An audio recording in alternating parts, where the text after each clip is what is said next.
जैन जी, ये शब्द आपने अभी बहुत सुना हुआ है। अभी नेपाल में बहुत तहलका मचा हुआ है कि वहाँ जैन जी ऐसा कर रहे हैं। अभी बांग्लादेश में भी ऐसा ही कुछ हुआ, उसके पहले श्रीलंका में कुछ हुआ था ऐसा ही, और वहाँ सब जगह एक नया शब्द सुनने में आया था, जैन जी। आखिर ये जैन जी है क्या और ये कहाँ से आया, इसके बारे में थोड़ा सा हम लोग भी जानने की कोशिश करते हैं।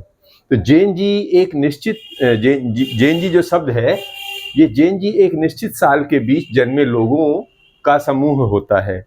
अब इसका पूरा नाम जनरेशन जी, जी शब्द जेड से ले, जो हम लोग हिंदी यहाँ पर जेड बोलते हैं जिसे, वो जी, इसको जी भी बोलते हैं, ठीक है। तो जनरेशन एक निश्चित समय अंतराल में पैदा हुए लोगों का समूह होती है।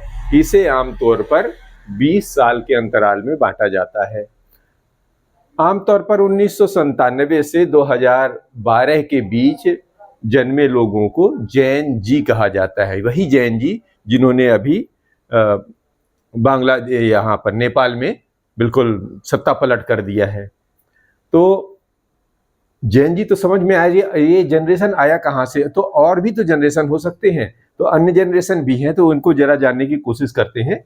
इसमें सबसे पहले हमारे उसमें आते हैं ग्रेटेस्ट जनरेशन। पहला जो जनरेशन है ग्रेटेस्ट, इसमें 1901 से 1927 के बीच में जो भी जनरेशन पैदा हुई थी, उस दौरान जो भी जन्मे थे लोग, उनको बोला गया था ग्रेटेस्ट जनरेशन। क्यों? क्योंकि इसी समय महामारी और वर्ल्ड वार हुआ था, है ना, फर्स्ट वर्ल्ड वार आपको ध्यान हुआ था, तो इसलिए इन लोगों को इसको सफलतापूर्वक इन्होंने फेस किया था, इसलिए इस जनरेशन को ग्रेटेस्ट जनरेशन नाम दिया गया है। फिर इसके बाद आता है सेकेंड नंबर पे साइलेंट जनरेशन। साइलेंट जनरेशन क्या होता है कि इसमें 1928 से 1945 के बीच में जो लोग जन्मे थे, उनको साइलेंट जनरेशन कहा गया है। इसमें भी सेकेंड वर्ल्ड वार हुआ था, आपको ध्यान है, और इन लोगों ने इसको झेला था,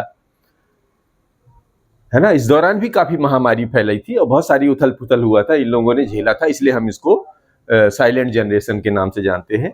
फिर इसके बाद आता है बेबी बूमर्स। अब इसमें 1946 से 1964 के बीच जन्मे लोग हैं। ध्यान करिए कि इसी समय हमारा देश भी आजाद हुआ था, और इसी समय क्या हुआ था, वर्ल्ड में अचानक, पूरे वर्ल्ड में देखा गया कि इस समय अचानक बहुत सारे बच्चे पैदा हो गए, है ना।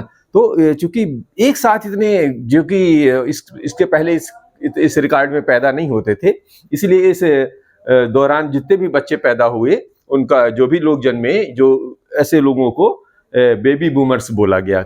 1946 से 1964 के बीच में जो भी जन्म लिए थे। फिर क्या हुआ, उसके बाद आए जेन एक्स। जेन एक्स, इसमें 1965 से 1980 के बीच में जन्मे लोग हैं।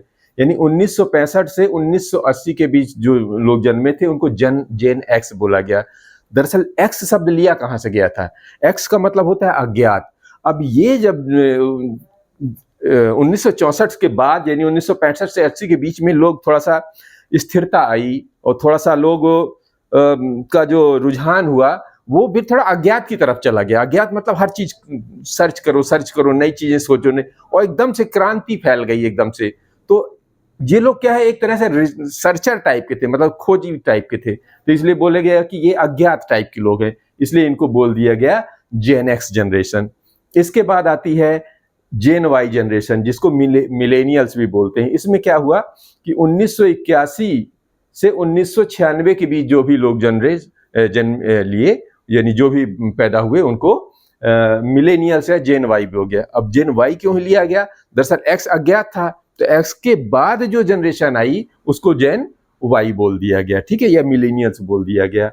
इसके बाद आती है वही धुआंधार धमा चौकड़ी मचाने वाले जेन जी, जिसका तहलका भी पूरी तरफ चारों तरफ फैला हुआ है।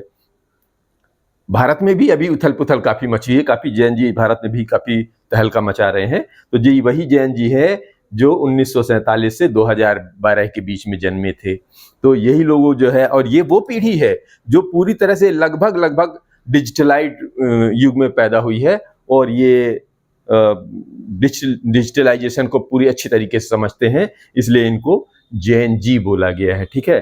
और जैन जी के बाद आते हैं एक जो अभी नई जनरेशन आई, जैन अल्फा। अब ये जैन अल्फा क्या होते हैं?